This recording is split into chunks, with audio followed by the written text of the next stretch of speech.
اگر اللہ آپ سے آپ کی سب سے محبوب چیز مانگ لے تو اگر ایک باپ کو حکم دیا جائے کہ وہ اپنے بیٹے کو قربان کر دے تو کیا وہ ایسا کر پائے گا؟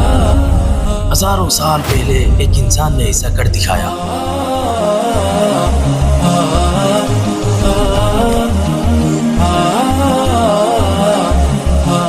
یہ کہانی ہے حضرت ابراہیم علیہ السلام کی، خلیل اللہ علیہ السلام کی۔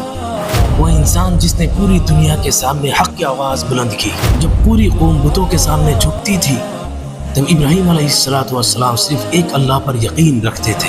لوگ ان کا مذاق اڑاتے، ان کو دھمکاتے تھے، مگر ان کے دل میں خوف نہیں تھا کیونکہ ان کا یقین اپنے پروردگار پر تھا۔ پھر ایک دن ابراہیم علیہ السلام نے ان سب بتوں کو توڑ دیا جنہیں لوگ خدا سمجھتے تھے۔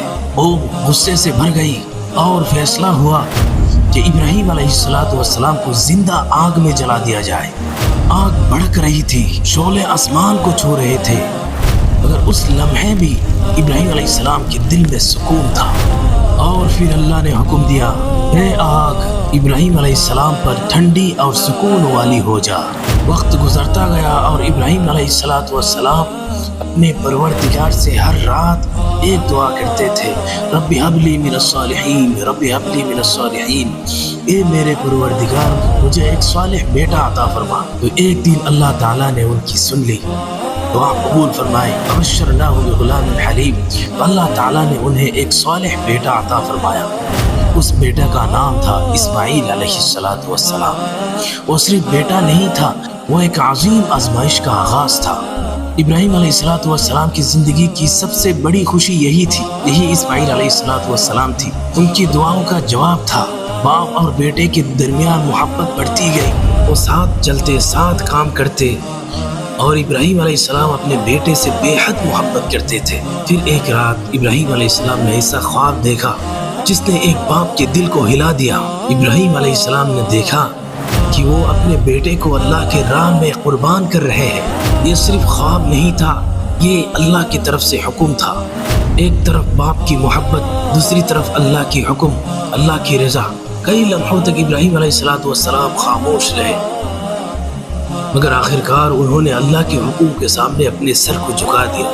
پھر وہ اپنے بیٹے کے پاس گئے اور کہا، انی ارا فی المنام انی اذبحک، میں نے تمہیں خواب میں دیکھا کہ میں تمہیں قربان کر رہا ہوں اللہ کی راہ میں۔ یہ الفاظ کسی بھی باپ کے لیے آسان نہیں تھے، مگر اسماعیل علیہ السلام نے جو جواب دیا وہ قیامت تک ایمان کی مثال بن گئے۔ جواب دیا، یا ابتی افعل ما تؤمر، اے میرے ابا، یہ میرے والد صاحب، اللہ تعالیٰ نے آپ کو جو حکم دیا اس پر آپ عمل کیجئے، ستجدنی انشاء اللہ من الصابرین، آپ مجھے عن قریب صبر کرنے والوں میں پائیں گے۔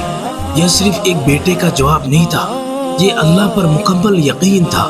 پھر وہ وقت آ گیا جب ایک باپ اپنے بیٹے کو قربانی کے لیے لے کر روانہ ہوا۔ راستہ خاموش تھا، ہوا خاموش تھی، مگر دلوں کے اندر ایک طوفان برپا تھا۔ ابراہیم علیہ السلام نے اپنے بیٹے کو زمین پر لٹایا اور اپنی آنکھوں پر پٹی باندھ لی تاکہ باپ کی محبت اللہ کے حکم کے درمیان نہ آ سکے۔ پھر انہوں نے چھری چلائی، مگر اسی لمحے آسمان سے آواز آئی۔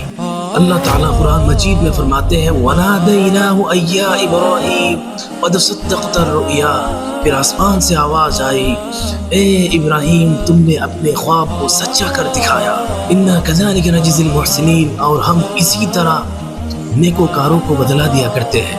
وَفَدَيْنَاهُ بِذِبْحٍ عَظِيمٍ، اللہ نے اسماعیل کی جگہ ایک مینڈے کو بھیج دیا، اور یوں ایک باپ اور ایک بیٹے نے دنیا کو سکھا دیا اللہ کی محبت ہر محبت سے بڑی ہوتی ہے۔ یہ قربانی خون کی قربانی نہیں تھی، یہ قربانی ایمان کی قربانی تھی۔ آج بھی دنیا بھر کے مسلمان اس عظیم قربانی کو عید الاضحیٰ کے دن یاد کرتے ہیں اور یاد رکھتے ہیں، جو انسان اللہ کے لیے سب کچھ چھوڑ دیتا ہے اللہ اسے کبھی تنہا نہیں چھوڑتا۔